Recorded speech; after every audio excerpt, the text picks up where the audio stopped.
जब भी जीत करके आए हैं महागठबंधन आदरणीय नीतीश कुमार जी के नेतृत्व में ये सदन के अंदर पहुंचे हैं। अब इनको चिंता हो रही है कि महागठबंधन इतना मजबूत हो चुका है कि आने वाले 2025 में इनकी हार सामने दिख रही है। इस वजह से बौखलाए हुए हैं। दंगा फसाद, अस्थिरता पैदा करना, भाईचारा खत्म करना, जो कि सदन के अंदर दिख रहा है। रोज रोज कुर्सी उठाना। मुख्यमंत्री किसी पार्टी के नहीं होते हैं, मुख्यमंत्री राज्य के होते हैं। आप देख रहे हैं न्यूज़4 नेशन में आपके साथ तबजीत सिंह। बिहार विधानमंडल का मानसून सत्र चल रहा है और जिस तरह से बिहार के मुख्यमंत्री नीतीश कुमार ने बयान दिया, जिसके बाद जो बीजेपी हैं वो सत्र को चलने नहीं दे रहे हैं। आज भी सत्र को 2 बजे तक स्थगित कर दिया गया। हमारे साथ बात करने के लिए कांग्रेस महिला विधायक हैं प्रतिमा दास। मैम, कैसे देख रहे हैं शीतकालीन सत्र को चलने नहीं दे रहे हैं भारतीय जनता पार्टी के नेता? देखिए, भारतीय जनता पार्टी को 2024 का चिंता है और विधायकों को 2025 की फिक्र है। क्योंकि ये लोग जब भी जीत करके आए हैं महागठबंधन आदरणीय नीतीश कुमार जी के नेतृत्व में ये सदन के अंदर पहुंचे हैं। अब इनको चिंता हो रही है कि महागठबंधन इतना मजबूत हो चुका है कि आने वाले 2025 में इनकी हार सामने दिख रही है। इस वजह से बौखलाए हुए हैं। कहावत है, देहात में रोए के मन रहे अखिया खुदा गल। कहानी तो कुछ और है। जिस तरीके से बिहार सरकार ने 75% आरक्षण का दायरा बढ़ाया है, जिस तरीके से यहाँ पर एक दिन में 48% महिलाओं को शिक्षक की नौकरी मिली है, 35% नौकरियों में महिलाओं को आरक्षण मिला है, तो ये सब चीज़ें इन लोगों को हजम नहीं हो रहा। चूँकि मोदी जी जब आए थे बिहार में, जब केंद्र में, तो बिहार के इसी गांधी मैदान में 2013 में उनका जो सभा हुआ था, वो बोले थे कि मैं जब प्रधानमंत्री बनूंगा तो 2 करोड़ नौकरियाँ दूंगा। तो नौकरी तो बेचारे दिए नहीं। अब क्या कहते हैं नौजवानों को, मेरा देश मेरा माटी मेरा देश। अब मिट्टी कोर के लाओ और हम महल बनाएंगे। तो इनका राजनीति टोटली दंगा फसाद, अस्थिरता पैदा करना, भाईचारा खत्म करना, जो कि सदन के अंदर दिख रहा है। रोज रोज कुर्सी उठाना। मुख्यमंत्री किसी पार्टी के नहीं होते हैं, मुख्यमंत्री राज्य के होते हैं। और सदन के अंदर आप उनके ऊपर, उनके सामने कुर्सी दिखाना, सवालों को नहीं विधानसभा को नहीं चलने देना।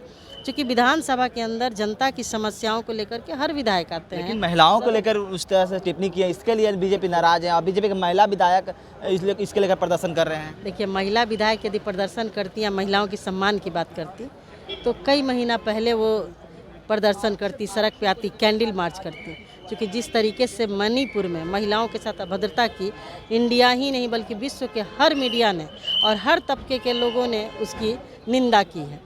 तो इनका ये प्रेशर पॉलिटिक्स है, ये चलने वाला नहीं है। क्योंकि बिहार ऐसा राज्य है और बिहार के अंदर परिवार नियोजन के बारे में किसी नेता ने खुल के बात किया है। तो ये बुरी बात से खुलकर परिवार नियोजन पर बोलना, इस तरह से बिहार के मुख्यमंत्री माफ़ी नहीं मांगा, लेकिन महिलाएं बीजेपी के बता रही हूँ ना, मैं बता रही हूँ आपको कि उसके बाद भी उनको लगा कि महिलाओं के मान सम्मान के साथ, इसमें महिलाएं क्यों शर्मिंदगी महसूस करें, मर्द क्यों नहीं?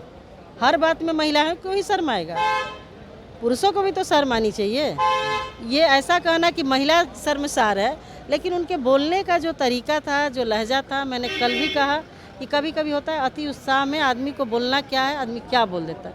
उनका बोलने का संशय बिल्कुल गलत नहीं था।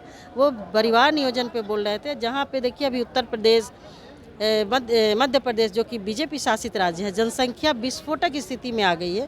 उसके बावजूद भी वहाँ के नेता जनसंख्या नियंत्रण पे कोई काम नहीं कर रहे हैं, बल्कि सिर्फ और सिर्फ ये बोलते हैं कि अरे भाई 5 किलो अनाज दे दो, ये जिंदा रहेंगे, हमको वोट करेंगे। लेकिन बिहार ऐसा राज्य है कि यहाँ के सीएम साहब को यहाँ की जनसंख्या की भी चिंता है। क्योंकि जीना और खाना ही मनुष्य का मुख्य उद्देश्य नहीं होता है। एक जो सम्मानजनक ज़िंदगी होता है, जिसमें रोजगार भी आता है, स्वास्थ्य भी आता है, मान सम्मान के साथ जीना भी आता है, उसको रखा जाता है। वैसा सोच हमारे सीएम साहब रखते हैं और वो चाहते हैं कि यहाँ रहने वाले लोगों को जो भी नौकरियाँ मिले, यहाँ हमारे बिहार के लोग मान सम्मान के साथ ज़िंदगी जिए। लेकिन महिलाएं, बीजेपी के महिला माफ़ करने के लिए तैयार नहीं कर रहे हैं कि पहले गलती करिएगा, आप माफ़ी मांगिएगा। ऐसे कई उदाहरण दे रहे हैं, पेश कर रहे हैं। सुनिए ना, उन लोग की महिला जो है, बीजेपी की महिला, वो भी मेरी बहन जैसी हैं, उन पर ज़्यादा टिक्का टिप्पणी करना मुझे अच्छा नहीं लगता है। ऐसा करना होता तो पहले अपने जितने भी उनके बीजेपी के बलात्कारी नेता बैठे हुए हैं, जो वो पहलवान है, पता नहीं उनका नाम भी लेना मैं उचित नहीं समझती, ब्रिजभूषण जी, उनको पहले वो सदन से बाहर करके उनका इस्तीफा लें, उनकी सदस्यता रद्द करवावे, तब तो समझेंगे कि महिला की ऐसी है। ये लोग सिर्फ और सिर्फ राजनीति कर रहे हैं। शीतकालीन सत्र को चलने नहीं दे रहे हैं, कैसे देख रहे हैं? आज कल अंतिम दिन है और आज भी जनता का बहुत जन सरोकार का बहुत प्रमुख मुद्दा था और चलने देना चाहिए था। इसी से प्रतीत होता है कि ये लोग एकदम नहीं चाहते हैं कि जनता का जो समस्या है, बिहार के लोगों की समस्या का निराकरण हो।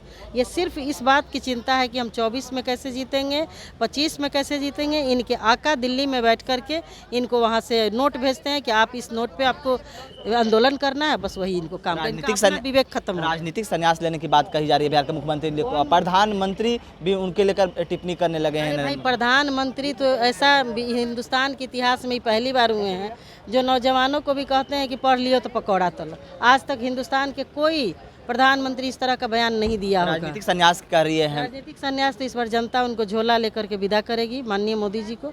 वो अब तैयार रहें 2024 में, चूँकि महागठबंधन इतनी मजबूती के साथ एक साथ खड़ा है कि 2024 में संन्यास उनको लेना पड़ेगा। चलिए, ये थे हमारे साथ कांग्रेस के महिला विधायक प्रतिमा दास। इन्होंने क्या कुछ कहा आपने सुना। ऐसे तमाम खबरों न्यूज़ के साथ।